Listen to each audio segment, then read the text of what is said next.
You're listening to the Alpha Love Stories, where love is dangerous, loyalty bleeds, and silence hides more than words ever could. If you crave dark, forbidden romances filled with obsession and fate, like this video and subscribe, because this story will own your heartbeat. The storm came like vengeance. It wasn't rain, it was punishment.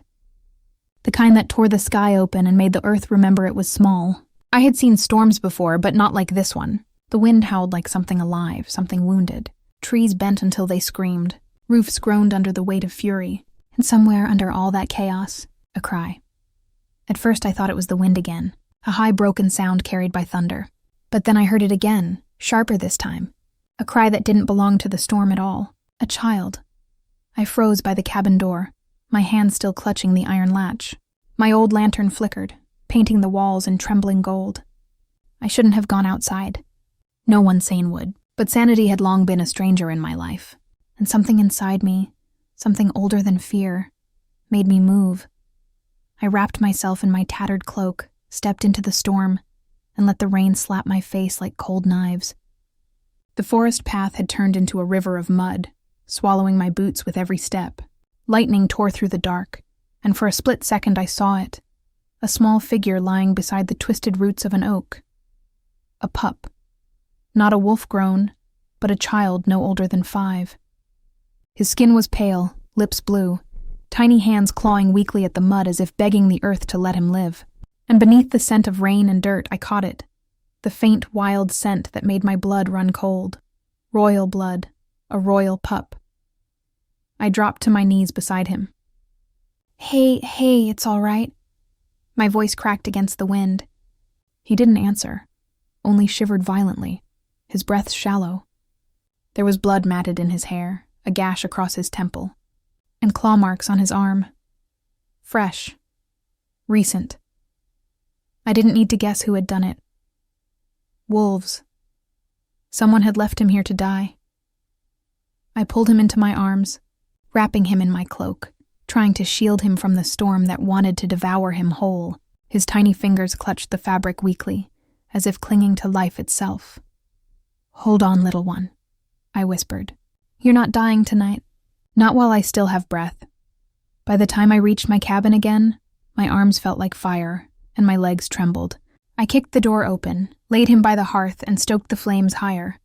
His skin was ice, his lips nearly purple. I stripped off his soaked clothes, wrapped him in every blanket I owned, and pressed my palms to his chest. "Breathe," I begged him. "Please, breathe." When he gasped, a broken, wet sound, it felt like the world exhaled with him. His eyes fluttered open for a moment, golden, sharp, just like a wolf's. But there was something else in them too. Fear, confusion, and pain. He looked at me, then whispered one word before falling unconscious again. "Father." My heart stilled, because only one alpha bloodline in this kingdom bore eyes like molten gold, and only one alpha ruled the 4. North, the Alpha King, which meant the half-dead boy sleeping. In my cabin was his son, and I had just saved the heir of the man who would kill me if he knew I existed. I spent the next hours keeping the fire alive, feeding him spoonfuls of herbal water between shallow breaths. My mind raced with questions, but there was no one to answer them. Only the storm outside, roaring like a beast that refused to die. What was the royal pup doing this far into the borderlands? Why had he been attacked? And why did fate, cruel and laughing, choose me, an exile, an outcast, to find him? When dawn finally broke, it did so reluctantly. The rain slowed to a whisper, and pale light crept across the cabin floor. I sat by the hearth, exhausted, holding the boy's tiny hand. His pulse was stronger now. He would live, but with life came danger. Because if he belonged to the Alpha King, then others would come looking for him, and they would find me, the healer who wasn't supposed to exist. The woman who once defied a king's command and paid the price with exile. The woman who had lost everything to his war. I thought saving a life might finally quiet my ghosts. I didn't know it would. Summon him.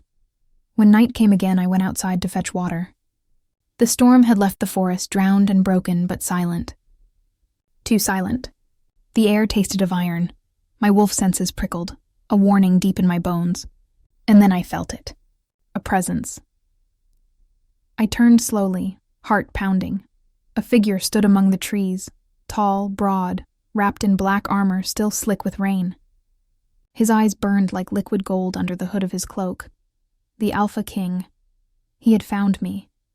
And in that moment, as his gaze swept from the sleeping pup in my cabin to me, drenched and trembling, I knew two things. First, he was every bit the legend they whispered. Cold, ruthless, forged in war and loss. And second, he had already decided what to do with me, because I had touched what was his, and no one touched the Alpha Kings without consequence.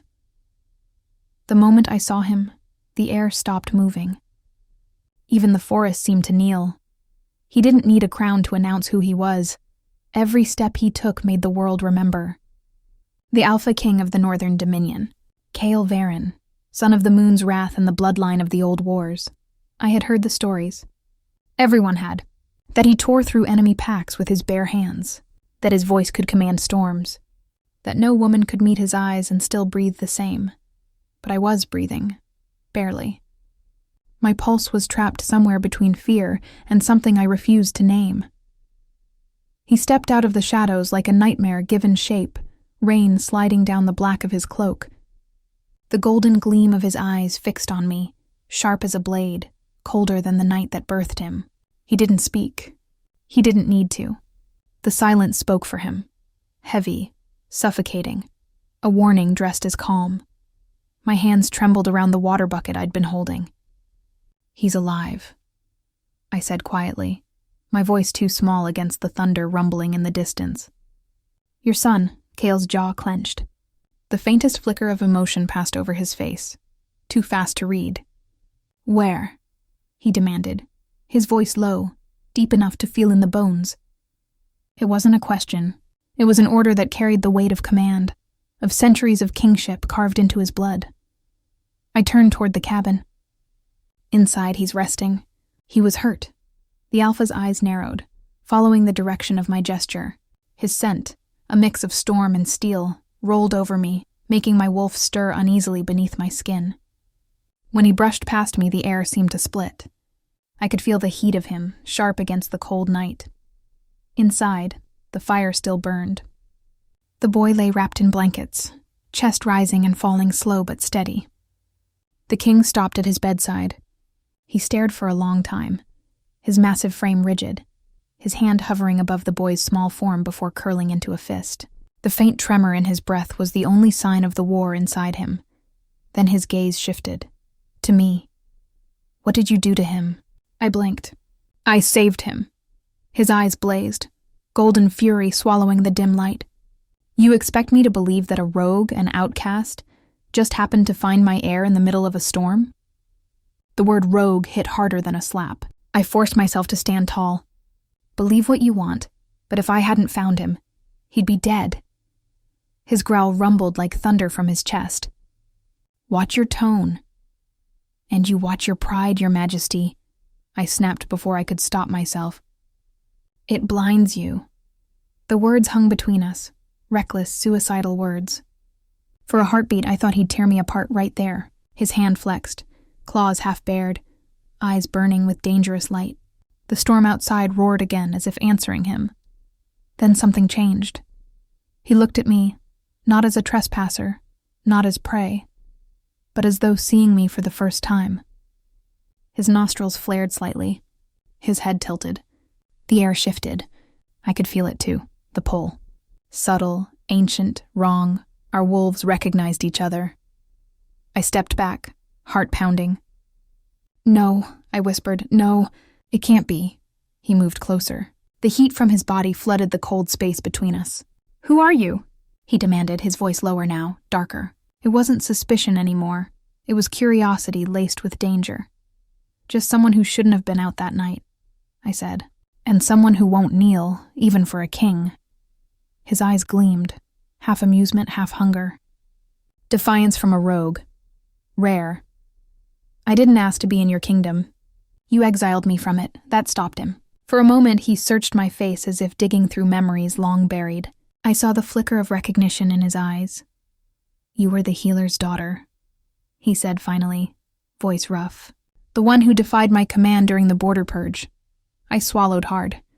The one you sentenced to death, before your soldiers mercy exiled me instead. His jaw tightened. He said nothing for a long time, only turned back toward his son. The flames painted his face in amber light, softening edges that had only ever known war. When he spoke again, his voice was quieter. He wouldn't have survived the night without you.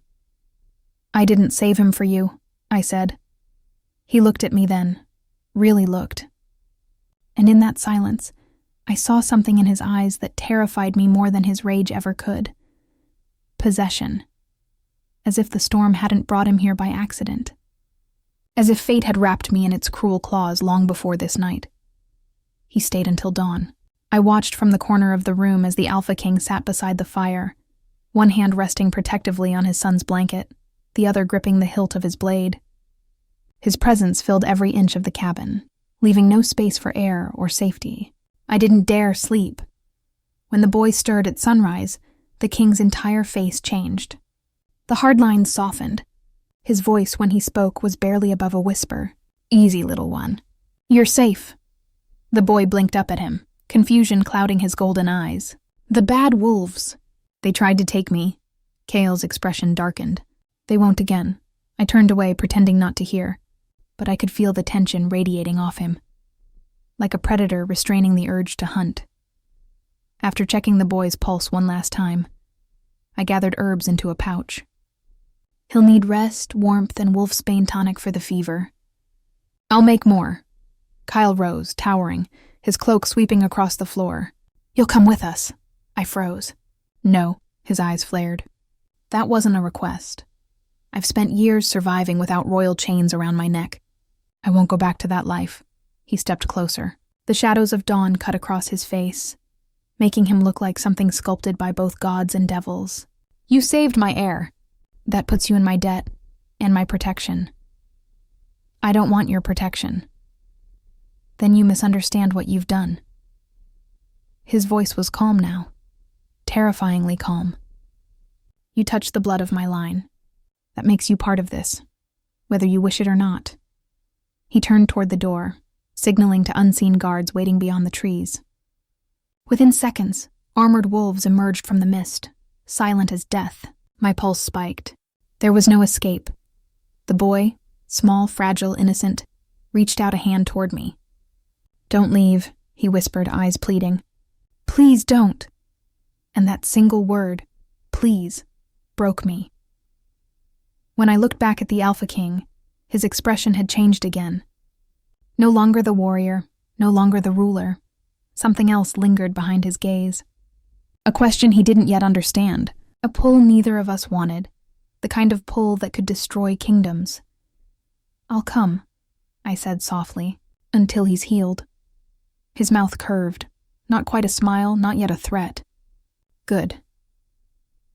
As he led us through the drenched forest, the storm clouds parted, spilling sunlight over his shoulders like molten gold. And I realized something that made my heart tremble. The night had brought me the king's child. The dawn had bound me to the king himself. And fate, cruel as ever, had only just begun to write. They moved through the drowned forest like phantoms. No clatter. No shouted orders. Just the soft crush of wet leaves beneath armored feet, and the hiss of rain as it gave up on trying to drown us. I walked between two sentries, the Alpha King a few strides ahead, his cloak a black river cutting through fog.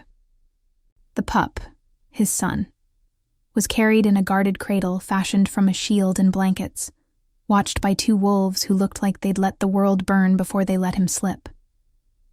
I kept my gaze forward. Not on the king, not on the trees, forward, like if I stared hard enough I could turn this path into another life. We reached the road by noon, if noon existed beneath that kind of sky. Horses waited there, coal-dark, battle-bred, eyes rimmed faintly gold. The king mounted with a single violent grace that made my own body feel clumsy. A soldier offered me a hand. I ignored it and hauled myself into the saddle. Pride is a terrible thing, but it's the only thing that still felt like mine. We rode. By dusk we hit the old causeway, black stone cutting across the valley like a scar.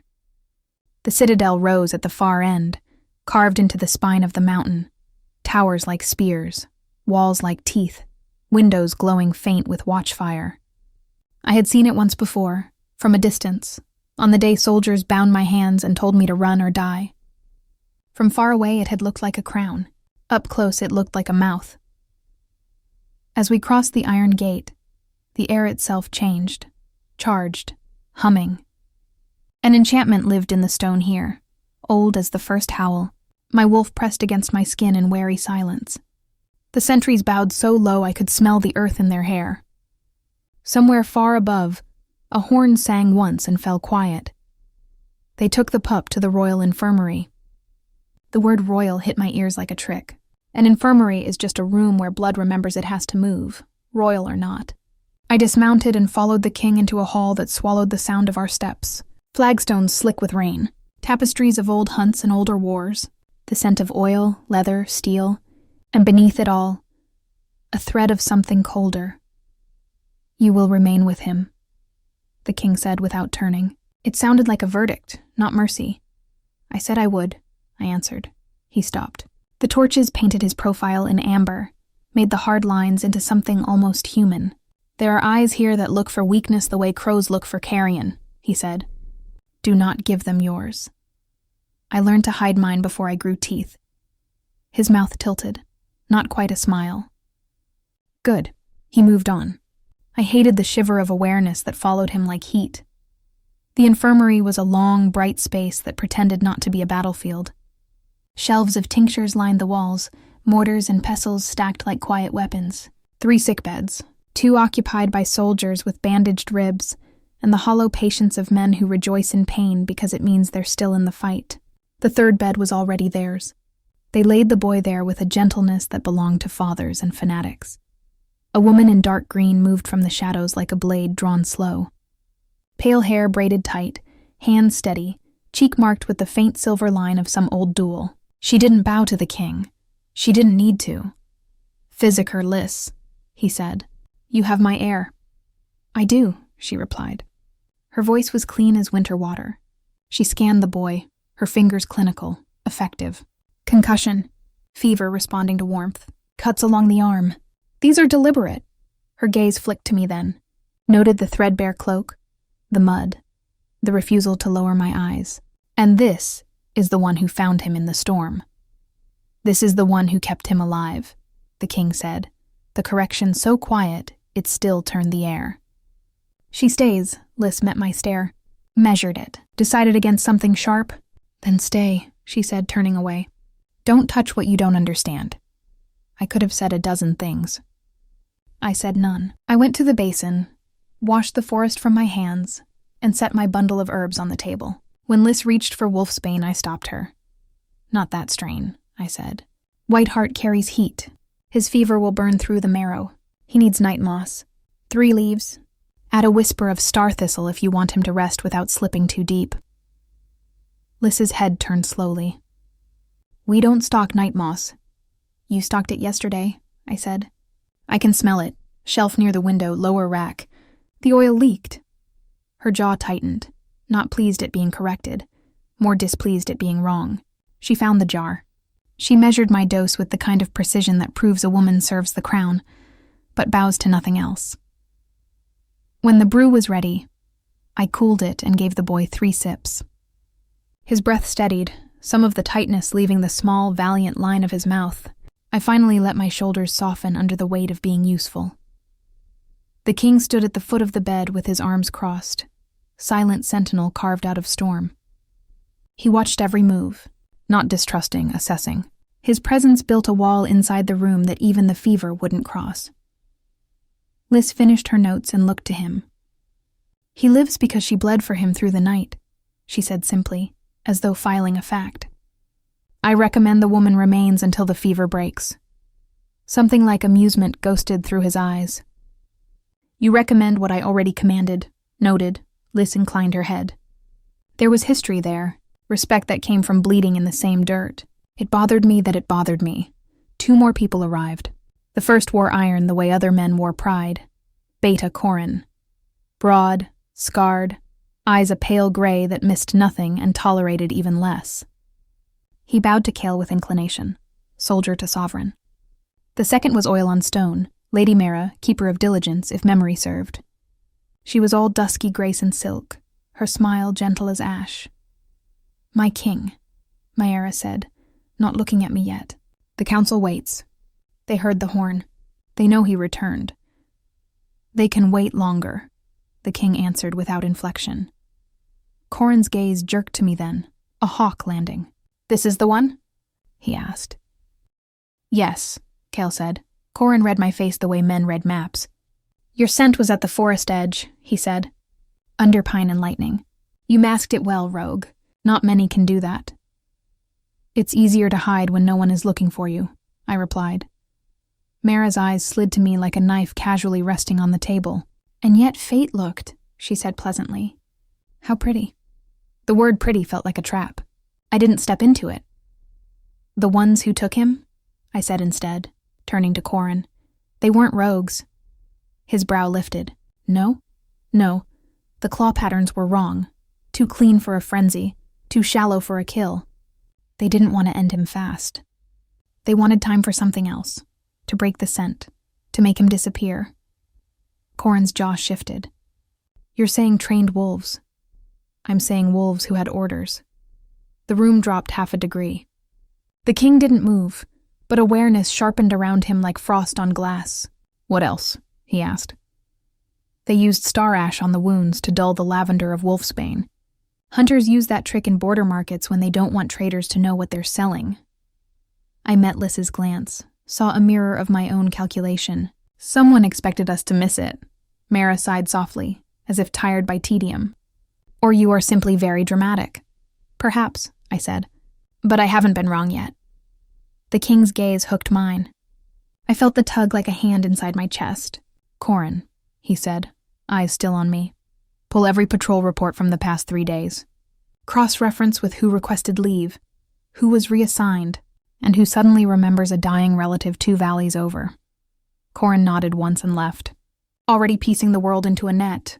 And the council?" Mara asked. "They can wait," Kael repeated. "Tell them the heir sleeps. If they insist, tell them I'm counting which of them looks relieved." Her smile deepened. "As you wish." When they were gone, I finally let out a breath.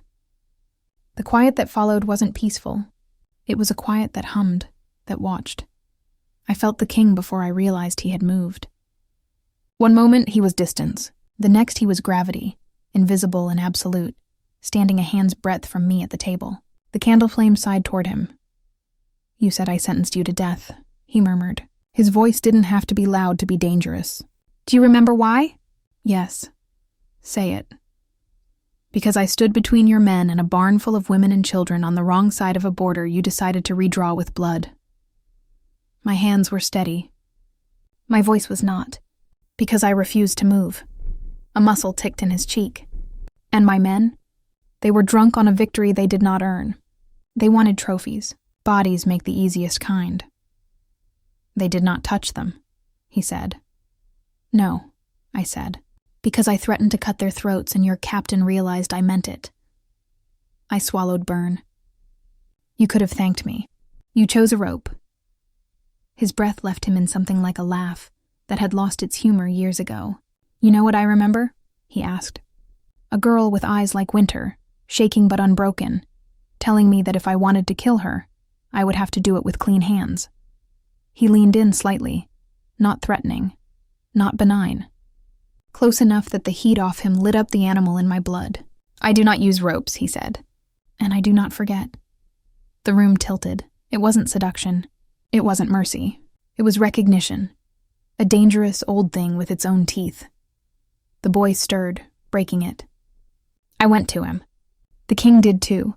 Our shoulders brushed, and something jolted under my skin, bright and wrong. I gripped the bed frame and counted heartbeats until the world remembered to be ordinary. "Another sip," I said to the child, supporting his head with careful fingers. "Just here. Good." The boy's eyes opened.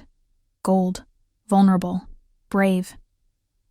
He looked at me, then at his father, and his mouth trembled with the effort not to cry. He failed. One tear slid, and I brushed it away with a thumb like I had the right. "Rest," the king said, voice softer than I thought it could be.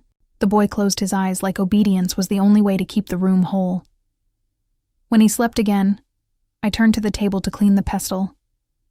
The mortar smelled faintly of star thistle and something else. I froze. That something else was wrong. Wolfsbane is bitter. Night moss is wet and green. Star thistle is metallic in the back of the throat. This had an almond pith my tongue recognized from a field hospital where we lost 6 men in 1 hour. "Stop," I said. The word cut sharper than any blade. The king was already moving, reading the pitch of my voice. "What?" I lifted the jar, tilted it to the light. The liquid was clear, too clear. I dipped a bare fingertip, pressed it against my wrist, waited. Heat. Pins of it, marching up the vein. "This is wrong," I said. "Liz, who filled the night moss vial last?" Liz crossed the room, frown narrowing. She sniffed, then tasted the faintest dot from a wooden stick, clever enough not to touch her skin. Her eyes went from cool to cold in one heartbeat. "Not night moss." "Sweetbane," I said. "Poison," she finished. We both looked at the cupboard. 3 vials in the row had been resealed with beeswax. None of Liss's other jars had that wax. Whoever did it hadn't known the way her hands move. They had wanted us to find nothing. The king's presence shifted from human to predator. With such suddenness, the air trembled. "Who has keys to this room?" he asked Liz, his tone almost serene. That tone was the most terrifying. 3, she answered. "Mine, the quartermaster's. The keeper of diligence has a master key for all non-military locks by charter, though she's never used it in my presence." "Maera," he said, not as an accusation, not as an absolution, as a fact placed on a table to see if it bleeds. "It could be borrowed," I said, "or copied." Liz nodded once. "I keep a ledger of entries. The ink will tell me what the eyes miss." "Do it," the king said. She turned to go, then hesitated, looked at me. "Watch him," she said. It sounded like she was handing me a blade, not a task. When we were alone, the king didn't speak. He went to the window and stood very still, looking out over a courtyard taut with rain. His hands were empty. His hands were never empty. "You trust Liz," I said. "I trust Liz to prefer truth over her own skin." "And me?" His reflection turned in the glass, gold eyes catching candlelight. "I do not trust you," he said. "I recognize you." The word landed inside me like a small, bright wound. I swallowed around it. "Recognition is just the body remembering what it wants," I said. "It doesn't make it right." He faced me slowly. "What would make it right?" "Time," I said. "Distance. A different life. I can give you none of those. I know." The door opened. Not Liz. A guard, young, breathless from running the corridors that teach men how to hold secrets in their lungs. He bowed so fast he nearly broke. "My king," he said. "The Northern Watch reports a lantern on the slope trail." 3 flashes, then 1. "The old signal." The king's gaze sharpened. "Which old signal?" "The one for within the walls," the guard whispered. We looked at the shelf of jars, at the child's small hand curled into the blanket, at the candle flame that wavered like it had been told to kneel. "Seal the infirmary," the king said. "No one in or out without my word." The guard fled to obey. The king turned to me. "If you have other tricks," he said, "now is when you spend them." I breathed once, deep. Counted what I had: herbs, water, a knife I'd hidden in my boot the first time my name didn't feel safe in my mouth. Knowledge. That last one is the sharpest blade in any room if used well. "Wake him," I said, not to move him, just to change his rhythm. Poisoners mark bodies by routine. Break the routine and you break their expectations. He did as I asked. The boy's lashes fluttered. He found his father's gaze and clung to it, as though it were a rope across dark water. I set a new mixture to steam, louder than it needed to, then spilled a little intentionally on the floor. The room filled with the sweet, unmistakable scent of fake night moss. Anyone standing outside would think we had fallen for it. Then I blew out the candle. Dark took the room in its teeth. The king didn't question. He moved to the shadow nearest the door and became part of it. I settled beside the bed, the child's fingers in mine. heartbeat like a wing beating against glass. We waited. Footsteps. They came soft, careful. 2 sets, then one falling back. A key in the lock, turning slow, respectful. The way traitors show love to the thing they're about to kill. The door opened without a sound. A figure slipped through, cloaked. Face veiled in the thick gray fabric healers wear when plague thins a town. Their first step was to the shelf. Their second was toward the bed. "Stop," I said, voice low. "Any closer and I take your hand."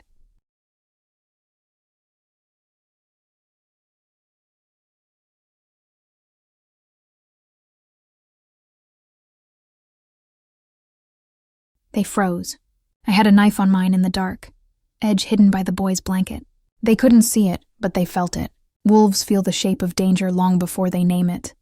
"I brought a corrective," the figure whispered, voice carefully butchered of gender, age, allegiance. "Leave it," I said, "and take off your veil." They didn't. The king didn't wait for their decision. He moved like night, remembering it had claws, silent, final. His hand closed around the intruder's wrist, and the noise they made was small and human. "Your Majesty," they started.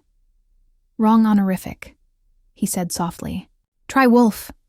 He tore the veil off with his free hand, and the room recognized a face not Liz, not Maera, not a soldier. I knew. A young woman with ink-stained fingers and a mouth made to be quiet. Ledger keeper. Scribe. The kind that passed through rooms unseen, because they were always holding other people's words. Terror made her shake. The vial in her hand chimed against her ring. She looked at me when she spoke, not at him. "Please," she said, and the word broke in the middle. I didn't want to do it. They said if I didn't, they'd..." "Who?" the king asked.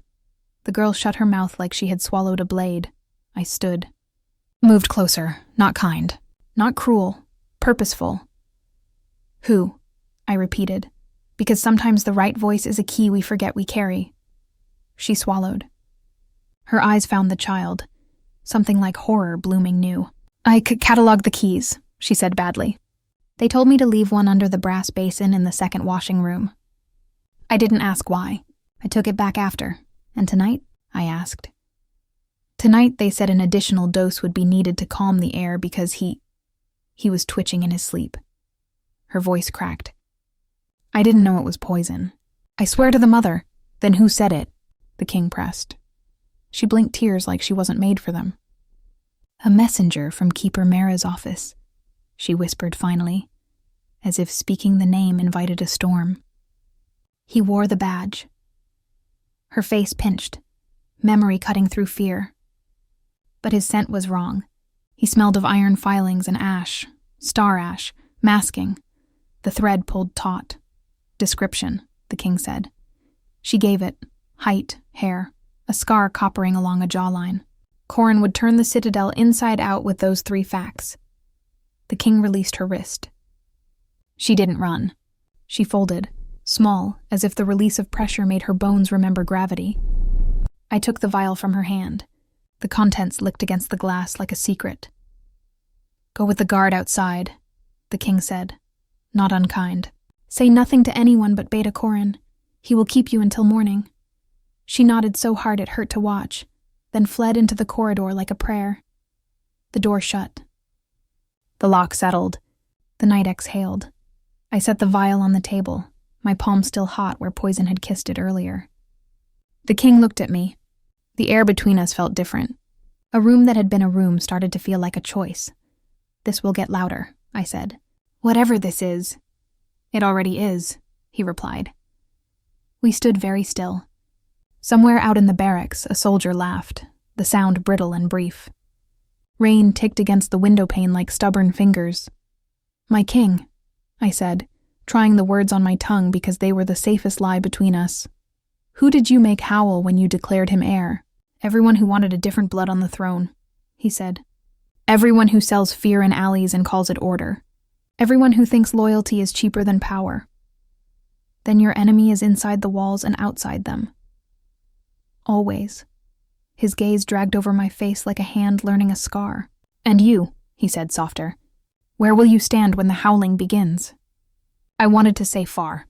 I wanted to say nowhere.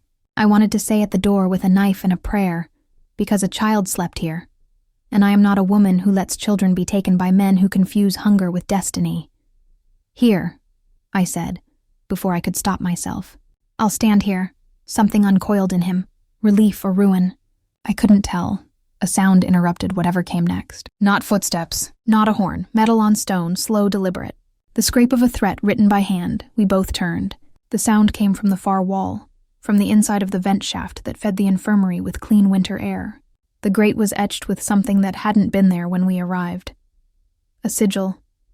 A crescent, blackened by soot, crossed by a thorn. I knew it. Everyone whispered it like a curse that didn't belong to our century. Hollow Moon. The faction that believed the crown should pass by a different law.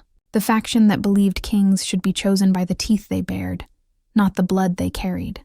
The faction said to be dust and rumor after the old war. The king stepped closer, studying it with a stillness that made the room hold its breath. So they finally choose to step from shadow, he said. They never left it, I murmured. They simply learned how to pull men into it with them. He faced me again, the gold in his eyes a wildfire banked behind iron. This changes nothing, he said. It changes everything, I answered, and didn't look away. We stared at each other until the dark grew bored of us and the candle. Forgotten, guttered into its own small death. The child slept. The poison cooled. The sigil watched from the stone like an old story demanding a new ending. I didn't sleep, neither did the king. Somewhere between midnight and dawn, when the Citadel's heartbeat slowed and fear learned to walk softly on bare feet, I felt his attention shift to me like a tide. Not lust, not yet, not only.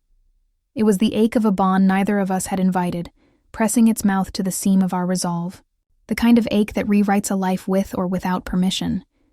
I should have been afraid of him. Instead, I was afraid of what I would do to keep this child alive, and what I would allow to happen to my soul to make the man who loved him less alone. When the first birds lied about morning, gray creeping into the window like mercy, Liz returned with ink on her fingers and rage neatly folded under her tongue. Corin came behind her, blood on his knuckles like punctuation. We have a name, he said. Say it, the king answered. Corin did. And the Citadel learned the difference between silence and shock. I looked at the boy, at the man, at the sigil. I wrapped my fingers tighter around the knife I'd forgotten I still held. The storm had brought me a child. The Citadel had brought me a war and fate. Cruel and meticulous, had begun to sharpen me into something that could cut. Morning didn't come. It crawled. A bruised sky pressed against the windows, leaking thin light that made the stone walls look older, hungrier. The Citadel had the silence of a beast digesting what it caught. The king stood beside the child's bed, still wearing the knight-like armor. He hadn't moved since Corin spoke that name, the one that cracked the room open and let every ghost crawl back in. The traitor wasn't some distant conspirator. It was one of his own, Lady Mara, the keeper of diligence, the woman who smiled like smoke and bowed just enough to hide her fangs. The name had tasted wrong even before the words left Corin's mouth, but hearing it made something in my chest twist. I had seen Mara's eyes, clever, cold, calculating. She had looked at the boy not as a child, but as a crown waiting to be misplaced. She signed the order to move the patrols, Corin said, his voice gravel, and 2 of the missing guards from the northern sector were found dead by the lower aqueduct. Their throats were cut clean. Liz leaned against the stone table, jaw tight. Poison in the infirmary. Murder by the walls. Mara doesn't leave loose threads, unless she wants us to follow them. Kael didn't respond. His eyes stayed fixed on his son, who slept restlessly. The boy's fingers twitched, his lips parting in half-formed dreams. A low growl rumbled in the Alpha King's chest, more instinct than sound. Where is she now? I asked quietly. Gone, Corin replied. Her chambers are empty. Her attendants, missing. No scent, no trail. Like she vanished into the stone. She didn't vanish, I said. She planned. No one erases scent that perfectly without a path out. Kael turned at last, the full weight of his gaze falling on me. You think she's still inside my walls? I think she's beneath them. The king's lips curved in something that wasn't quite a smile. Then the hollow moon doesn't fear gods or kings. They never did, I murmured. Hours bled into each other. I didn't leave the infirmary, not just because the boy still needed me, but because I felt the Citadel watching. Every corridor carried whispers that didn't belong to the wind. Every torch flicker looked like a signal. Lys brewed new antidotes in silence, her hands efficient, her eyes flicking to the door every few minutes. Corin came and went, dragging fragments of evidence back like bones of a beast he couldn't kill yet. And the king. He stood like a shadow stitched to the room itself, commanding without speaking. When the boy finally woke near midday, the first thing he did was reach for me. His small hand found mine under the blanket, clinging with quiet trust. His pulse was stronger, his color returning, but his eyes still carried that hollow shimmer, the kind only nightmares leave behind. "Where's my mother?" he whispered. The king's shoulders stiffened. Lys froze mid-motion. I swallowed. "She's safe," I said gently. "But you need to rest. You fought harder than most grown wolves." He blinked at me. Confusion and innocence tangled in those gold eyes. "You smell like the forest," he murmured, drifting back toward sleep. The words shouldn't have mattered, but they did. Because the forest had been my prison, my exile, my grave that refused to finish burying me. And now it was the scent that comforted the air of the man who had banished me there. When I looked up, the king was already watching me. His stare was unreadable, but the tension in his jaw wasn't anger. It was something worse. Recognition again, the kind that burned. By nightfall, the Citadel was sealed. The king's orders were clear. No one left without his mark. No one entered without his scent burned into their skin. Soldiers patrolled in silent pairs, blades gleaming like thoughts they'd rather not. Lys and I prepared another draft for the boy while Corin reported. The latest finding, an unmarked carriage discovered. In the old tunnel below the keep. She meant to flee, Corin said, but not alone. He dropped something on the table. A ring. Thin gold carved with a sigil, a crescent crossing a thorn, the hollow moon mark. Kael's eyes hardened. Who else? Corin hesitated. A guard from the eastern tower. One of your elite sentinels. For a second, something flickered through the king's expression. Pain, perhaps. Name? Captain Varyn. The room went cold. Even Lys went still, her fingers frozen around the mortar. Varyn, the king's oldest ally. The one who had fought beside him in the siege of Ardent Vale. The man who once swore to die before letting harm come to the royal line. Kael said nothing. He didn't need to. The silence itself howled. I broke it because someone had to. If Varyn's with her, she'll reach the tunnels beneath the frost crypts. No one searches there. They're full of old bones and older magic. Corin frowned. How would you know that? Because I treated soldiers there once, I said. Your king's soldiers, the ones you left behind to rot when the war ended. Lys shot me a warning glance, but Kael's voice cut through it. Show me. Now? Yes, before she becomes another ghost with a knife. I met his gaze. If we go down there, we won't come back unscarred. Then we'll match, he said. The descent began at midnight. The tunnels were older than the Citadel itself, stone arteries running through the mountain's veins, where moonlight never reached. We carried lanterns coated with salt wax to keep out the wraith light that sometimes wandered these halls. The king led, his wolf simmering beneath his skin, too close to the surface. Corin followed, blade ready, every step calculated. I walked between them, pulse steadying only because I didn't have the luxury of fear anymore. When we reached the frost crypts, the air turned sharp enough to cut. Frost clung to the ceiling in long white veins. Ancient runes glowed faintly on the walls, remnants of the first wolf kings who had sworn never to let their dead rise again. But they didn't glow for us. They glowed because something else had woken them. Smell that? I whispered. Kael nodded once. Iron, blood, ash. We found the first body a few turns later.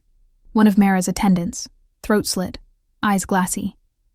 The mark of hollow moon was burned into her palm. A sacrifice, a message. She's performing the rite, I said, realization hitting cold and fast. The old ritual, moon severance. If she finishes it, the link between you and your heir will break. Kael turned, fury flaring gold in the dim. She'd sever blood?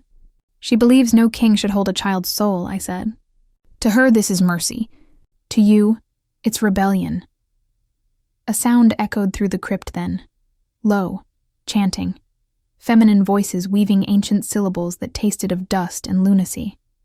The king's claws slid out. Stay behind me. I can handle myself. I didn't say you couldn't, he said, not looking back. I said I wouldn't lose you, too. The words hit deeper than I wanted them to. We turned a corner, and there she was. Mara stood before an altar carved into the stone, her silks replaced by ceremonial black, her hands slick with blood. Varyn knelt beside her, head bowed, eyes clouded by the silver burn of compulsion magic. The boy's blood dripped into a chalice glowing with crimson light, stolen from him while he slept. Through a sigil hidden under his skin. You were always predictable. Kael, Mara said, voice too calm for the ruin around her. All fire, no faith. Still believing the moon chose you to lead us. Step away, he growled.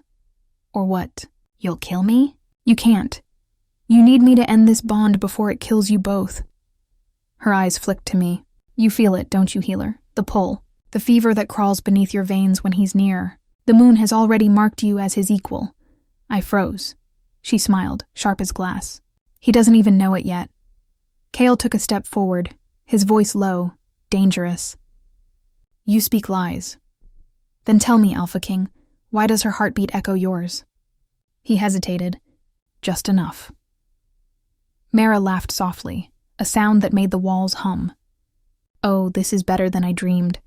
The king, tied to the woman he condemned. Fate writes poetry even the gods envy. I moved before I could think, grabbing a vial from my belt and hurling it toward the altar. The glass shattered, spilling smoke and light that burned through the ritual circle. The chanting stopped with a scream. Varyn stumbled back, gasping, his eyes clearing. Mara hissed and struck her palm against the altar, summoning a flare of raw moonfire. Kael lunged. The air exploded, fangs, claws, and light collided. Mara moved like a shadow unbound, her magic carving silver lines through the dark. The king met her strike for strike. Fury turned holy. The walls trembled under their clash. I ran to Varyn, dragging him out of the circle. He coughed blood. She's not working alone, he rasped. There's more, inside the court. You can't...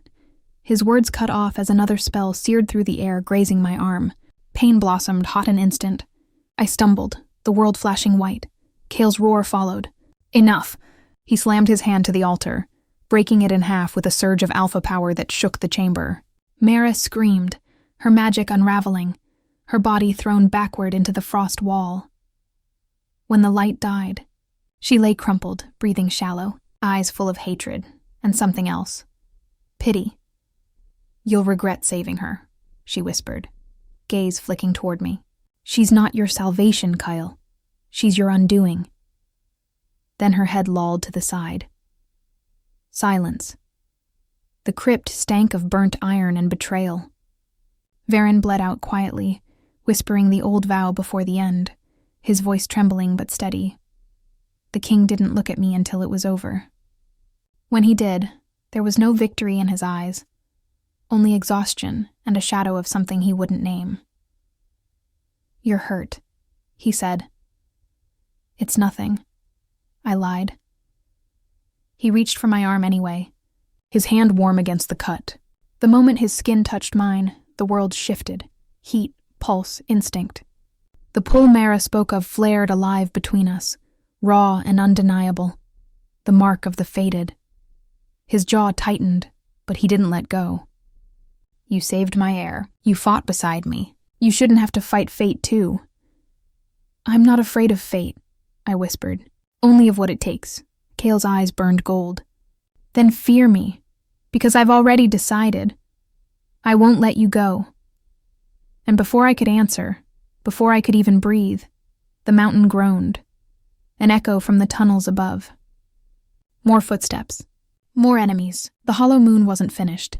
He drew his blade again. I drew mine. And as the frost fell like ash around us, I realized something terrible and true. The storm hadn't ended. It had just changed its name.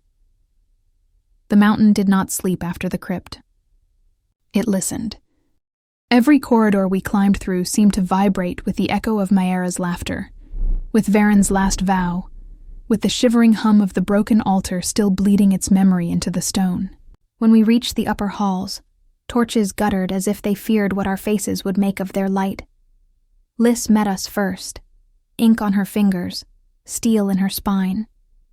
She saw the blood on my sleeve and the frost burn up Kael's knuckles and didn't ask the useless questions. She pressed a cloth into my hand, then another into his, and turned to the boy without a word, palms hovering, eyes calculating, mouth a straight, unyielding line. Corin stalked in moments later, jaw locked, scent edged with iron. The Citadel's heart never beat quietly. Tonight, it stuttered. They locked Maera in the conclave vault, where the first kings once judged traitors by moonlight and ash. 4 guards at the door, 2 on the ceiling beams, runes bright as teeth along the threshold. She went without struggle, a queen visiting a chapel, a woman who believed the story would end in her favor because it always had. Varyn they took to the pyre. Corin carried him the way men carry brothers, not gently, not cruelly, but with the precise care of one who refuses to let the world call the body a thing. Kael did not speak until the doors of the infirmary sealed with a dull, ancient thud. Only then did he finally look at me. The bond pulsed, slow, inexorable, a tide the moon had already claimed in both of us long before our mouths learned to confess it. I felt it in my wrists, in the place under my ribs where fear and hunger shake hands, in the restless stir of my wolf, no longer quiet, no longer content with exile. "Sit," Lys ordered, not to him, not to me, but to the storm itself. I obeyed because my legs suddenly remembered what they were, 2 weak things pretending to be pillars. The boy slept on, breath softer now, the fever receding like a tide that had bared its teeth and found no shore worth swallowing. I washed the crypt off my hands. It did not want to leave. Corin returned with news before the water turned clear. "The council convenes at moonrise," he said. "They demand to see the heir. They demand to see her." His eyes hooked on me like they resented the work. "They say a rogue's hands touched royal blood. They say the rites were violated. Let them come," Kael answered. "They won't come here," Corin said. "They've claimed the judgment hall by charter." Lys's teeth flashed briefly. No smile. Charter's a generous word for a threat wrapped in paperwork. Corin calmed his throat with the kind of swallow that survives wars. "They want Maera present. She'll speak," I said, "and she'll make it sound like a hymn." Kael's gaze never left my face. "Then we break the hymn," he said softly. I bound my arm, clean cut, shallow, a line of heat to remind me that living has a cost. He didn't stop me from doing it myself. He watched, though, and the way he watched felt like sin and shelter in the same body. "Tell me why I should come," I said, because I needed to hear my voice argue before I let fate use my throat. "Because they will turn you into a weapon even if you never draw the blade," he answered. "Because they will say the bond exists whether it does or not. Because only we decide what story lives." I closed my eyes.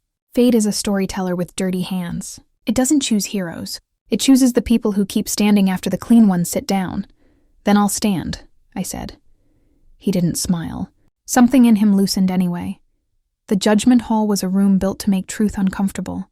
High-arched windows let in a pale, unforgiving light. The floor was obsidian veined with white, like frozen lightning. Banners of past rulers hung along the walls, cloth heavy with names that forgot how cruel they had been the moment the thread was cut. I had stood in this room once before with rope marks on my wrists and a sentence in my mouth. Tonight, no rope. Tonight, something far more dangerous. They were already gathered when we entered. Counselors in dark silks and older debts, generals with hands on knife hilts and kind smiles that smelled like traps, priests with eyes exhausted by their own certainty. And in the center, on a dais with a single iron chair, The place reserved for those they wished both to hear and to bind, Maera. She sat with her hands folded, wrists bearing fresh runes where Lys had marked her with truth-ward sigils. They glowed faintly. She did not wince. A dress the color of midnight clouded her like water.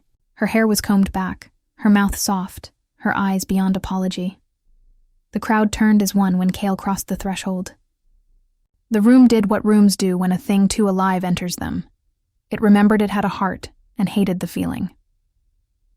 I kept a step behind him, Lys to my left, Corin to my right. I did not lower my gaze. I also did not allow it to climb too high. Nothing in this hall could be fed by my fear without growing teeth from it. Maera's smile was a candle used to set a pyre alight. "Your Majesty," she said, voice a velvet cut, "you honor us with your presence in our humble court." "You confuse humility with theater," Kael answered, ascending the dais's first step and no more.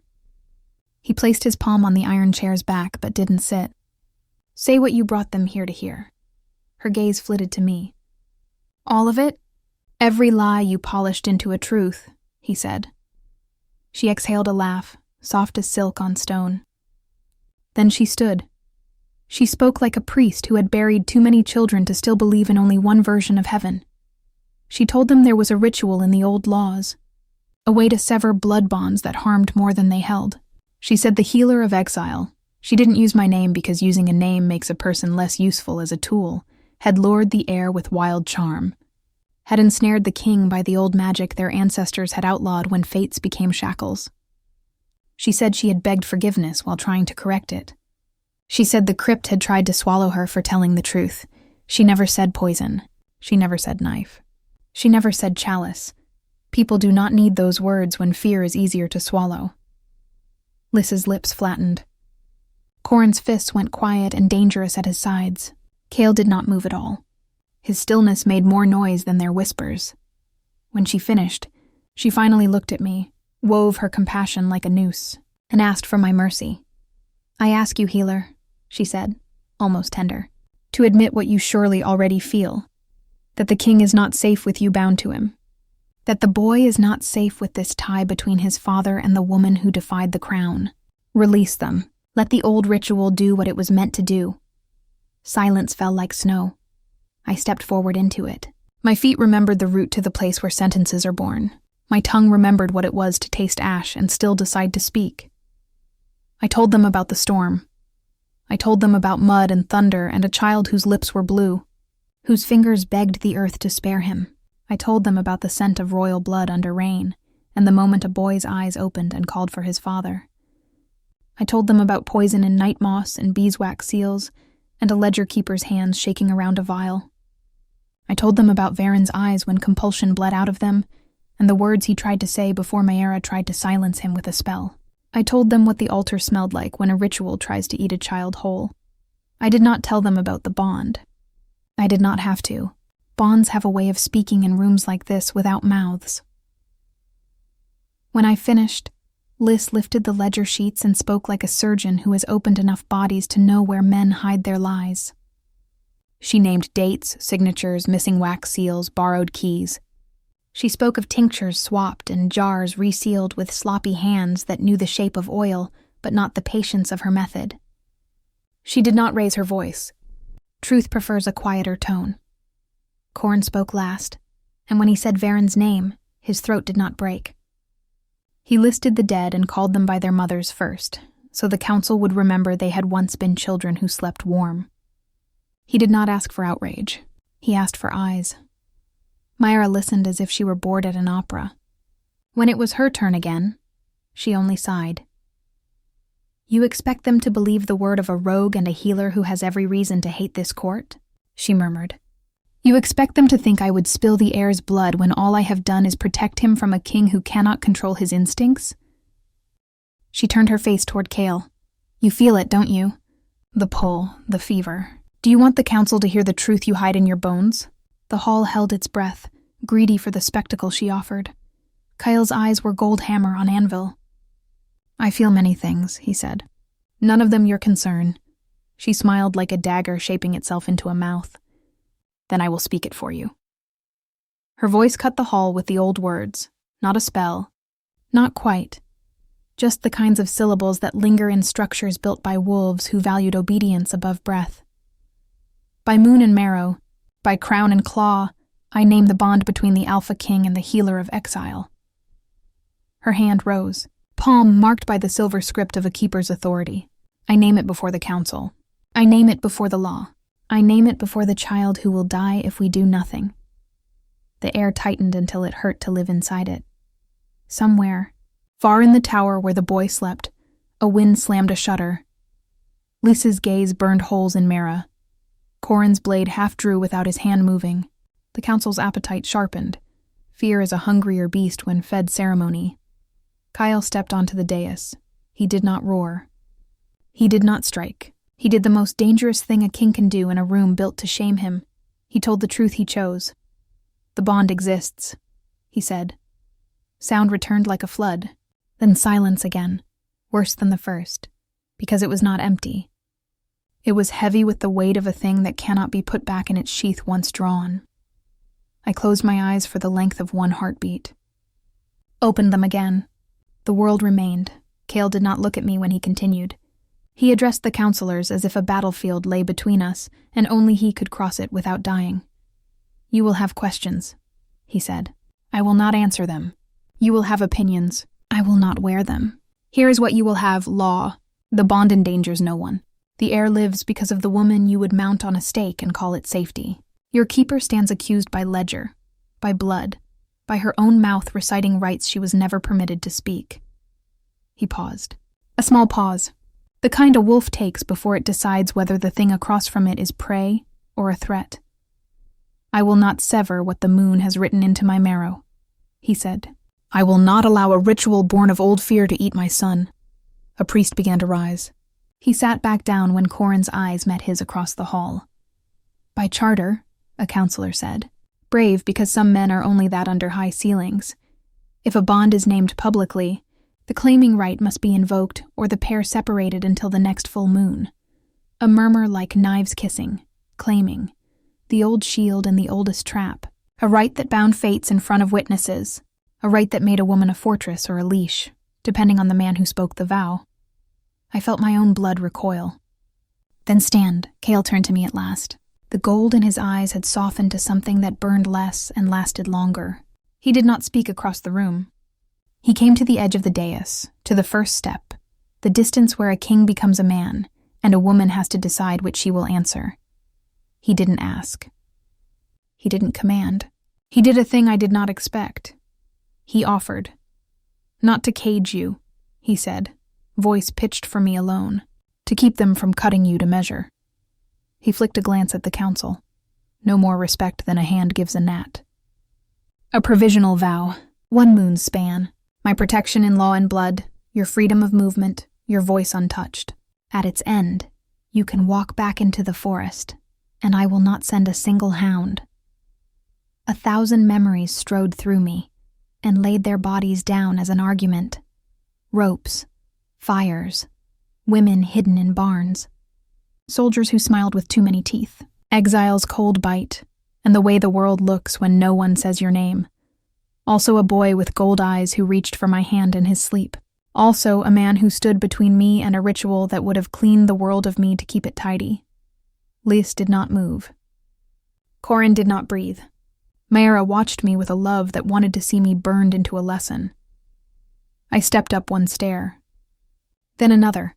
I stopped when the heat off him found the animal in me and made it stand tall. 1 moon, I said. My terms, his mouth tilted. Say them. I answer to no counselor, I said. I keep my hands on the air as needed. I speak when I choose. I go where I must. If I say a door stays shut, it stays shut. Done, he said, without looking away. And if you lie, I added, because all vows should remember the possibility of human breath, you will find me a very bad mistake. The corner of his mouth ghosted again. I have no intention of surviving you as a mistake. The priest rose again, this time with courage borrowed from spectacles. If it is to be done, it must be done now. Witnessed. Sealed. Kael held out his hand. I let the room bite the inside of my cheek for me. Then I placed my palm in his. Heat. Weight. The pulse that already braided ours tightened like a rope pulled through a ring. The priest began the words. Kael did not repeat them verbatim. He braided his own vow into the old shape, a thing both obedient and disobedient at once.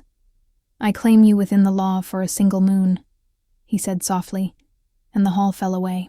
I do not cage you. I do not own your name. I stand where you point me. I strike where you ask me. I stop when you command me. I keep what you keep. I let go when you let go. And at the end, if you choose the road, I will mark no hound with your scent. Old magic stirred, curious. The priest choked on the part where power noticed. It was being courted rather than ordered. I spoke my peace with a throat that wasn't, made for weddings and a heart that had forgotten the dance. I let you carry the weight when my hand's bloody, I said. I keep your air breathing. I speak truth even when it breaks us. I refuse to be small, and at the end of the moon I choose again. The room tilted, then steadied. The rune on the floor ignited, a thin circle of pale light around our feet. The bond pulled tight, not suffocating, not mercy. A knot you practice with until you know whether it holds or kills. The priest declared it sealed. The council made noises, some approving, some afraid, some calculating who to worship when the wind shifts. Mara laughed once, soft and delighted. "Oh, Kael," she whispered, her eyes cutting to me and back. "You've just given me better fire." He didn't look at her. He lifted our joined hands once, a promise to the room, then released me gently, as if I were stone that had learned to burn. We left the hall together. Liz flanked us, Corin shadowed. The doors closed on a symphony of whispers. I did not speak until the corridor's torches recognized our scent and stopped hissing like cats. "You changed the words," I said. "The old ones are poison," he answered. "Some poisons cure at the right dose." He glanced at me sideways, heat and humor and exhaustion winging through his eyes. "Then dose me as you please." I would have laughed if laughter hadn't been stolen from me by so many winters. We reached the infirmary door. It was open. Liz swore once, low, already moving. Corin's hand flew to the blade at his hip. Inside, the room had been rearranged by hands that didn't care to be tidy. A tray overturned. The mortar cracked. A thin line of powder like a trail from cupboard to bed. The bed was empty. The window gaped half a handspan wider than it had been, just enough for small shoulders and panic to fit through with guidance. The curtain moved in a draft that smelled like wrong flowers. On the sill, traced in something the color of moonlight spoiled, a message waited. A sigil I had hoped to never see twice in one lifetime, crescent crossed with thorn. Hollow moon. One more mark below it, smaller, newer. 2 lines split by a slash, 3-7. Liz's breath shook once, then stilled. "What is that?" "A count," Corin said, voice flat as a grave. "A step in a plan." Kael did not speak. He stood very still in the center of the wrecked room and let the rage find its proper shape behind his teeth. I touched the sill. The powder clung to my skin, cold and cloying. I breathed it in once, just enough for the lunatic flowers to tell me their secret. Not poison. Not sleep. Something worse, masking scent. Breaking trail. A draft drug from the eastern jungles that convinces the nose it has never met the thing it was born to follow. "What do you need?" Kael asked me. And this was the first time he sounded like he would break his kingdom for my answer. "Every lantern you have," I said. "Salt, oil, a map of the waste tunnels, and something he wore before the storm." She turned her face toward Kael. "You feel it, don't you? The pull, the fever. Do you want the council to hear the truth you hide in your bones?" The hall held its breath, greedy for the spectacle she offered. Kael's eyes were gold hammer on anvil. "I feel many things," he said. "None of them your concern." She smiled like a dagger shaping itself into a mouth. "Then I will speak it for you." Her voice cut the hall with the old words, not a spell, not quite.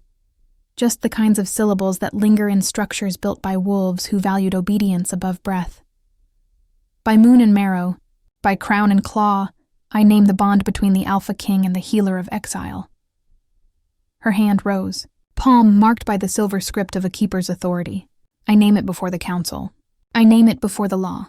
I name it before the child who will die if we do nothing. The air tightened until it hurt to live inside it. Somewhere, far in the tower where the boy slept, a wind slammed a shutter. Lisa's gaze burned holes in Mara. Corin's blade half drew without his hand moving. The council's appetite sharpened. Fear is a hungrier beast when fed ceremony. Kael stepped onto the dais. He did not roar. He did not strike. He did the most dangerous thing a king can do in a room built to shame him. He told the truth he chose. "The bond exists," he said.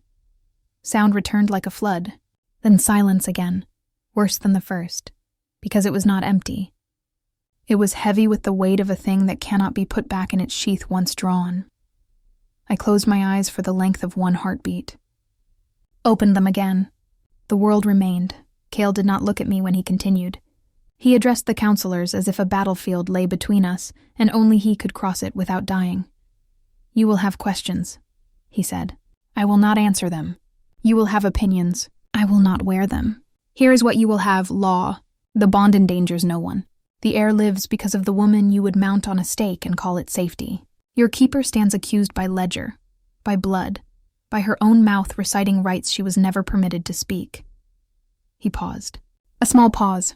The kind a wolf takes before it decides whether the thing across from it is prey or a threat. "I will not sever what the moon has written into my marrow," he said. "I will not allow a ritual born of old fear to eat my son." A priest began to rise. He sat back down when Corin's eyes met his across the hall. "By charter," a counselor said. "Brave because some men are only that under high ceilings. If a bond is named publicly, the claiming rite must be invoked or the pair separated until the next full moon. A murmur like knives kissing, claiming, the old shield and the oldest trap, a rite that bound fates in front of witnesses, a rite that made a woman a fortress or a leash, depending on the man who spoke the vow." I felt my own blood recoil. "Then stand," Kael turned to me at last. The gold in his eyes had softened to something that burned less and lasted longer. He did not speak across the room. He came to the edge of the dais, to the first step, the distance where a king becomes a man, and a woman has to decide which she will answer. He didn't ask. He didn't command. He did a thing I did not expect. He offered. "Not to cage you," he said, voice pitched for me alone, "to keep them from cutting you to measure." He flicked a glance at the council. No more respect than a hand gives a gnat. "A provisional vow, 1 moon's span, my protection in law and blood, your freedom of movement, your voice untouched. At its end, you can walk back into the forest, and I will not send a single hound." 1,000 memories strode through me, and laid their bodies down as an argument. Ropes, fires, women hidden in barns, soldiers who smiled with too many teeth, exile's cold bite, and the way the world looks when no one says your name. Also a boy with gold eyes who reached for my hand in his sleep. Also a man who stood between me and a ritual that would have cleaned the world of me to keep it tidy. Lys did not move. Corin did not breathe. Mayra watched me with a love that wanted to see me burned into a lesson. I stepped up one stair. Then another. I stopped when the heat off him found the animal in me and made it stand tall. 1 moon, I said. "My terms," his mouth tilted. "Say them." I answer to no counselor, I said. "I keep my hands on the air as needed. I speak when I choose. I go where I must. If I say a door stays shut, it stays shut. Done," he said, without looking away.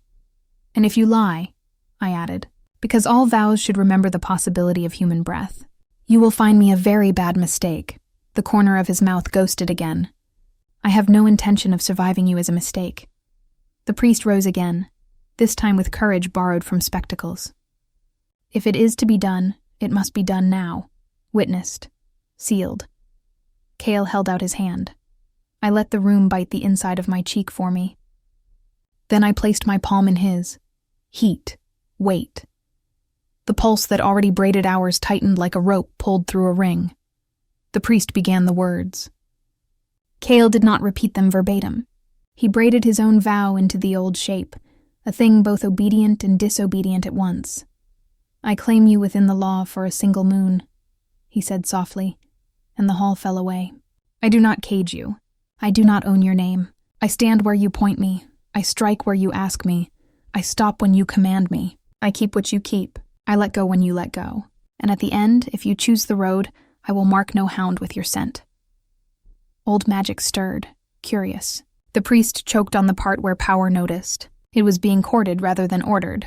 I spoke my piece with a throat that wasn't, made for weddings and a heart that had forgotten the dance. I let you carry the weight when my hand's bloody, I said. I keep your air breathing. I speak truth even when it breaks us. I refuse to be small, and at the end of the moon I choose again. The room tilted, then steadied. The rune on the floor ignited, a thin circle of pale light around our feet. The bond pulled tight, not suffocating, not mercy. A knot you practice with until you know whether it holds or kills. The priest declared it sealed. The council made noises, some approving, some afraid, some calculating who to worship when the wind shifts. Mara laughed once, soft and delighted. "Oh, Kael," she whispered, her eyes cutting to me and back. "You've just given me better fire." He didn't look at her. He lifted our joined hands once, a promise to the room, then released me gently, as if I were stone that had learned to burn. We left the hall together. Lys flanked us, Corin shadowed. The doors closed on a symphony of whispers. I did not speak until the corridor's torches recognized our scent and stopped hissing like cats. "You changed the words," I said. "The old ones are poison," he answered. "Some poisons cure at the right dose." He glanced at me sideways, heat and humor and exhaustion winging through his eyes. "Then dose me as you please." I would have laughed if laughter hadn't been stolen from me by so many winters. We reached the infirmary door. It was open. Lys swore once, low, already moving. Corin's hand flew to the blade at his hip. Inside, the room had been rearranged by hands that didn't care to be tidy. A tray overturned. The mortar cracked. A thin line of powder like a trail from cupboard to bed. The bed was empty. The window gaped half a handspan wider than it had been, just enough for small shoulders and panic to fit through with guidance. The curtain moved in a draft that smelled like wrong flowers. On the sill, traced in something the color of moonlight spoiled, a message waited. A sigil I had hoped to never see twice in one lifetime, crescent crossed with thorn. Hollow moon. One more mark below it, smaller, newer. 2 lines split by a slash, 3-7.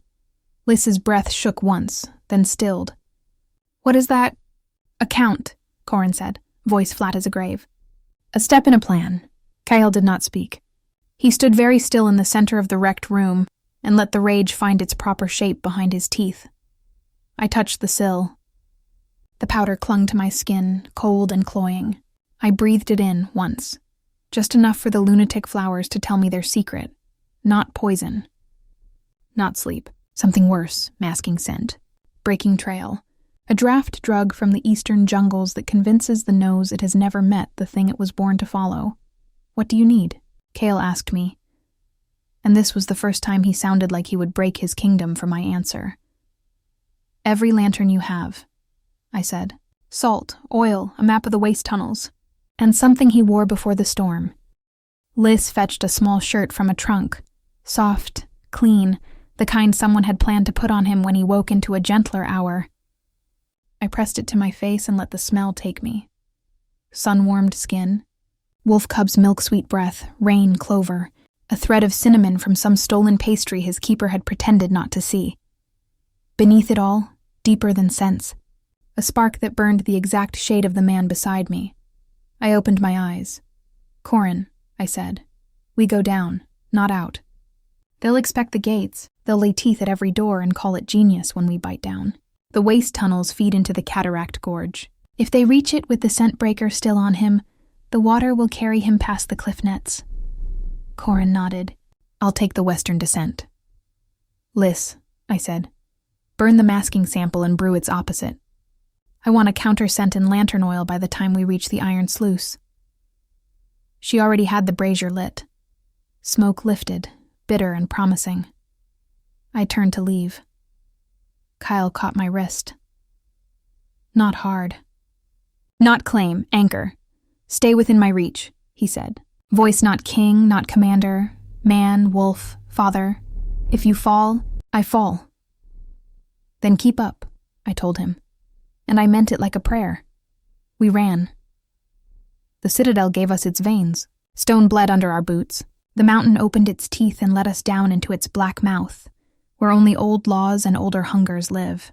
Behind us, the conclave vault began to ring with the sound of a woman singing a lullaby to her own impending ruin.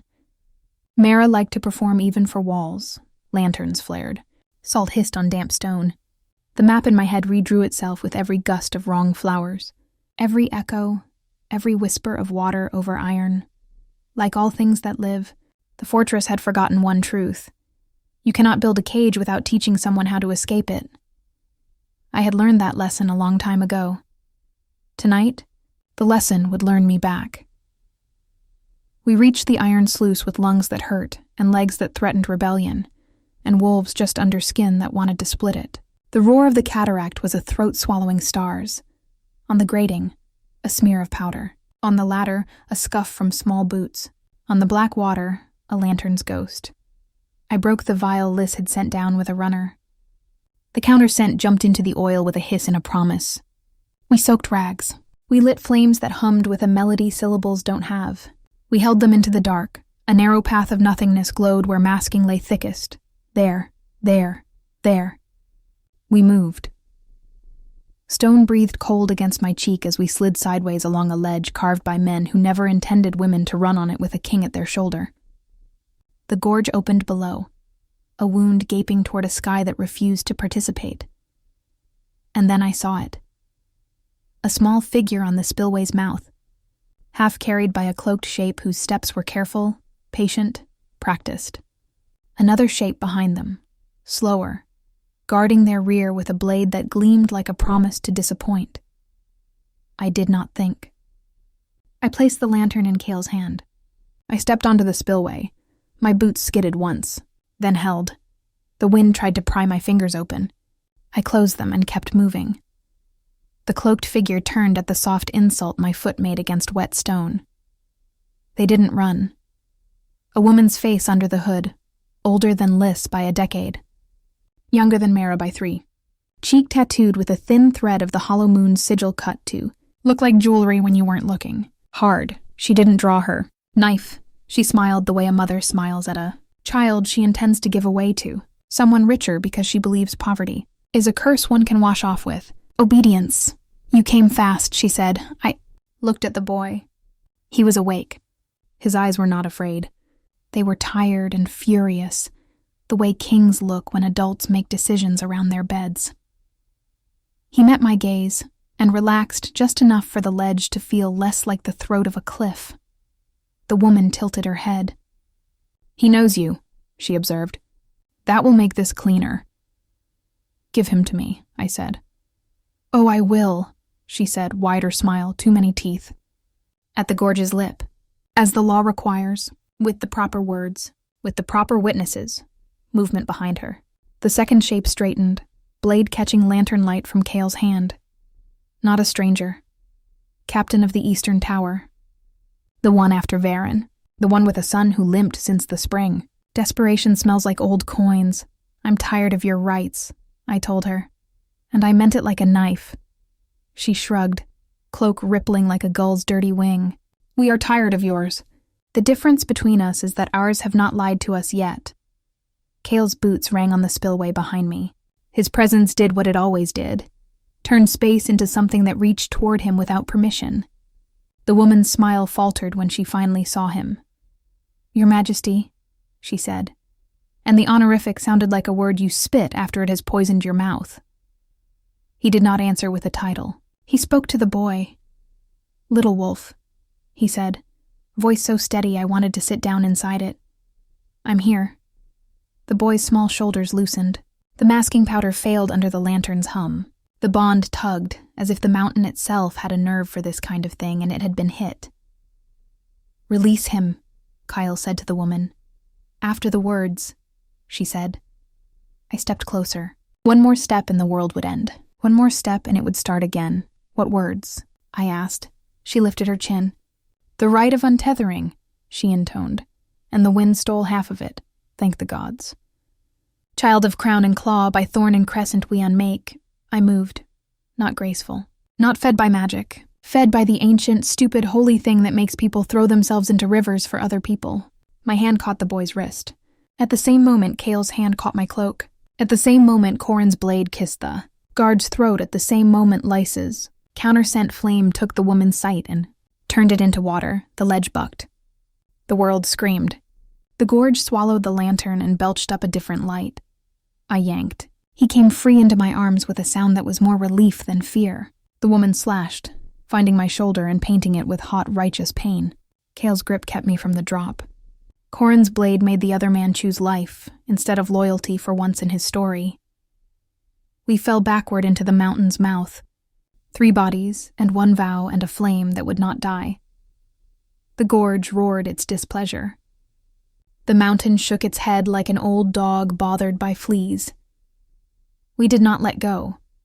When the ledge stopped performing its tricks, we were on our knees on wet stone, the boy between us, my shoulder angry, Kael's breath loud enough to scare the wind into minding its own business.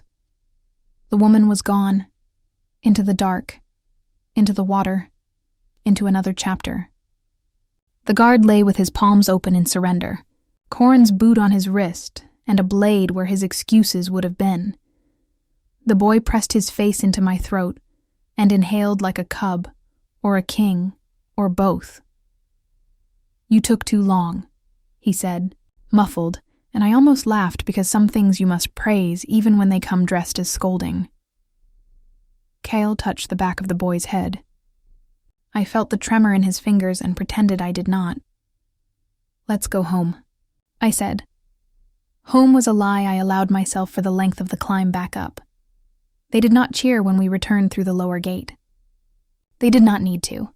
The way the guard's eyes softened, and the way Lys's mouth loosened, and the way Corin's shoulders dropped without his permission, all of it said enough. We sealed the sluices. We salted the tunnels. We posted sentries with dogs who had never learned to love the smell of money. Mara sang in her cell, until the sound of it made the runes itch. She sang about mercy. She sang about hunger. She sang about girls who make kings bleed. She sang about women who learn to forgive themselves for surviving men's wars. I stood by the boy's bed long after the moon remembered it was supposed to rise. He slept with his hand tangled in my shirt like a fisherman's knot. I did not loosen it. Kael stood at the window with his palm flat on the cold stone, forehead bowed just enough to make a priest feel needed. "You will not be queen," Myara had told me in the crypt with pity. "You will be his undoing." I watched the child breathe and decided pity is a coward's weapon. When Kael finally turned, the room had learned our shape and adjusted its walls accordingly. There were words we needed to say about the bond, about the council, about the count carved on the windowsill that had reached 3-7 and would not stop unless someone made it. We said none of them. "Sleep," he told me. "I can't," I told him. He reached for a blanket and draped it over my shoulders like it was a crown too heavy for his own head. He stood close enough for warmth. "Not claim, not yet, not only. We bought one night," he said, quiet. "We spend it." I nodded because there was nothing else to do that wasn't foolish or illegal or holy. He did not touch me again. He did not need to. The vow lay between us like a blade laid carefully on a table you intend to pick up later. The mountain finally slept. The Citadel pretended to. In the hour before dawn, when birds forget lyrics and men forget their stations, someone screamed in the conclave vault. Not Mara. A guard. Corin arrived with the sound still running ahead of him like a warning. His eyes carried a single sentence. "She's gone." The boy did not wake when the door slammed and the torches panicked. He slept like children do after the body remembers it was not designed to bear the world. Kael's jaw set. He did not curse. He did not order. He looked at me as if we had always been standing on this cliff. 3 of 7, I said. He nodded. 4 at dawn. We do not let them write the other 3. No, he said. And there it was, the promise that makes kings and ruins them. I tightened my grip on the boy's small hand. Outside, the first light scraped its knuckles on the mountain's edge and bled into the room. Fate sharpened herself again. So did I. The scream from the conclave vault didn't stop. It split through the corridors like the sound of a blade dragged across glass. Too sharp, too alive, too deliberate. And it didn't belong to Mara. By the time we reached the vault, the runes burned blue-white. Guards lay slumped against the walls, their eyes open but hollow. No blood, no wounds, just emptiness. Their wolves gone, their bodies shells. Liz checked one, then another. Her fingers trembled only once. "Soul drain," she whispered. "Not death. Worse." Kael's hand hovered near his sword but didn't draw it yet. His restraint was the most frightening thing in the room. "She found a way out that uses the living," he said. "She fed on the bond between their wolves and the ward itself." Corin spat to the side. "So she's walking free with a weapon made of ghosts." "No," I murmured, tracing a rune that still pulsed faintly on the stone. "She's not walking free. She's walking home." Kael turned to me, sharp. "Explain." "The hollow moon sigil, the 3-7, the count. It's not just steps in a plan. It's a ritual map. 7 sacrifices to complete the unbinding. 3 are done. 1 for power, 1 for passage, 1 for blood. The 4th..." I trailed off, realizing too late what that meant. Kael caught it first. His voice was quiet when he said, "The air." The words turned the air to iron. We didn't wait for torches. We ran. Through the eastern halls, up the cold stairwells that bled frost down the walls, out into the upper court, where the night sky hung torn by the light of a dying moon. The child was gone. Again. But this time, there was no open window, no soft trail of masking dust. Only the smell of ashes and the faintest trace of silver, magic, old as grief. Liz pressed her palm to the floor, muttering under her breath. "She's not running anymore," she said. "She's performing." And that's when the bells started ringing. 7 of them. The old temple bells that hadn't moved in 100 years, the ones used only for coronations and executions. We followed the sound. The path led to the highest tower, the one the priests called the Eye. Once, it was where kings swore their oaths beneath open sky. Now, it was a ruin. Forgotten. Haunted by prayers that outlived their gods. The climb took everything I had left. My lungs burned. My legs shook. But the thought of that child, of his small, trusting hand in mine, burned hotter than exhaustion ever could. The tower doors were already open when we arrived. Light spilled out, white, sickly, alive. Maera stood at the center, robes whipping in a wind that came from nowhere, her hands raised to the bleeding moon. The boy was on the altar, asleep, surrounded by rings of salt and blood and crushed bone. Kael moved first. But the air struck him back, an invisible wall of power that flung him against the far stone with enough force to crack it. I screamed his name. He didn't answer. Mara's voice filled the chamber, weaving old words that tasted like betrayal. 7 marks for 7 moons. I undo the false crown and the chains of destiny. The runes around the boy ignited, one by one. I didn't think. I acted. My wolf tore through the surface of my skin, half shifted, eyes burning silver, nails lengthening into claws. I hurled myself into the circle, ignoring the pain as the ward sliced into me. The light seared my skin, but I reached the boy, covering him with my body. Mara shrieked, fury twisting her face into something no longer human. "You can't stop it! The moon has already chosen its sacrifice. Then she'll have to take me instead," I said, voice breaking but steady. The bond flared. The room exploded with light. When I opened my eyes, everything was white. The tower was gone. The stone, the wind, the sound. Gone. I stood in a field of snow beneath a black sky with no stars. Only the moon, huge, full, watching, and she spoke, not in words, in feeling, in sorrow, in inevitability. The bond was never punishment. Her voice rippled through my bones. It was the only way to make him remember what mercy felt like.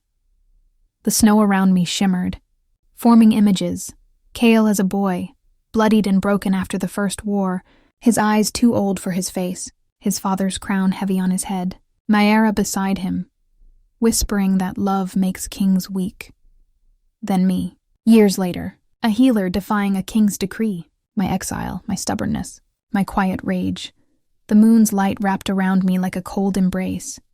If he loses the child, he becomes what she made him. If he loses you, he forgets what he was meant to be. I don't understand, I whispered. Why me? Why this? Because you were the only one who still looked at him and saw a man instead of a monster. The snow cracked beneath my feet. The sound of thunder rolled in from everywhere. The tower was calling me back. Choose, child of mercy. Bind the bond and live, or break it and let him burn alone. I gasped awake. The tower was collapsing. Mayera screamed, pinned beneath falling stone, her hands clawing at air that refused to obey her. The boy was in my arms, crying now, alive but terrified. Kael. Kael was on his knees, blood on his temple, eyes burning gold. I crawled to him, dragging the boy with me. She's dying, I said. But if she finishes the ritual, she won't, he growled. She already did enough, I said. The bond is open. I can close it, but it will tie me to you, forever. His gaze snapped to mine, fierce, pained. You'll die if you do. I'll die if I don't. We stared at each other. The boy whimpered between us, small, frightened, the last thread keeping the world from breaking apart. Kael's hand reached for mine. His touch burned. Then let it be together. The world convulsed. Light poured through the cracks. The moon's voice roared like a storm breaking across the sea. So be it. The ritual consumed the tower. Light, sound, fire, memory. The hollow moon's sigils shattered, their shards turning into starlight before vanishing. Mara's scream faded into silence. When the dust cleared, dawn had broken. The tower was gone. But we were still there. Kael knelt beside me, holding the boy. Our boy now, it felt like. The bond pulsed steady in my chest, no longer wild, no longer cruel. Just there, a heartbeat that wasn't mine alone anymore. Liz and Corin found us hours later, half buried in snow and silence. They didn't ask how we survived. Some miracles deserve privacy. Weeks passed before the Citadel began to breathe again. The council disbanded itself under quiet threat. The hollow moon's remnants scattered like dust. Kael rebuilt, not as the king Mara made, but as the one the moon had always meant him to be. The child recovered, laughing again, chasing light in corridors that had forgotten joy. And me, I stayed. Not as queen, not as prisoner, as the wolf who saved their line and bore the mark of both love and fate. Every night, when the moon rose full and gentle, I felt her watch us. Not as a curse, but as a witness, and Kael would turn toward me, voice low against the quiet. Still think fate is cruel? I'd smile, tracing the scar where the bond first burned us together. Only when she's right. Epilogue. 1 moon later, the vow ended with the turning of the moon. One span, one promise, one impossible truth shared between a king and a healer. On the final night, Kael found me where it began, by the forest edge, under a sky heavy with memory. You could go, he said. No hounds, no command, I met his gaze. And if I stay, then I stop pretending I ever wanted you to leave, the forest whispered. The bond pulsed, warm. The moon hid behind a cloud, maybe out of mercy, maybe to give us privacy. I stayed, I said simply. And when his hand found mine, it didn't feel like surrender. It felt like coming home. Subscribe to the Alpha Love Stories and become part of our pack. We post new tales of forbidden love, dangerous alphas, and powerful omegas every week. Hit the like button, leave a comment with your favorite moment, and turn on the notification bell, so you never miss when the next story drops. Because in this world, love may hurt, but it always howls back. Thank you for listening. And until next time, stay wild beneath the moon.